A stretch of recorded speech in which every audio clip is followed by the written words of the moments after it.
صبرا جميلا فاصبر صبرا جميلا. Rasulullah sallallahu aleyhi və alihi və səlləm buyurmuşdur ki, ağıllı insan o kəsdir ki, nəfsini boyun əydirən və ölümdən sonraki həyat üçün əməl edən kimsədir.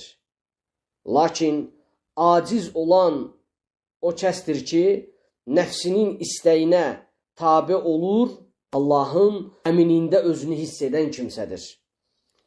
Yəni, həqiqətən ağıllı insan o kəsdir ki, nəfsini boyun əydirən və ölümdən sonraki həyatı üçün əməl edən kimsədir. Həsən Əl-Basri, Allah ona rəhmət etsin, buyurmuşdur ki, Allah o kişiyə rəhm etsin ki, insanların çoxsu onu aldatmadı. Yəni, o insanların çoxuyla aldanmadı.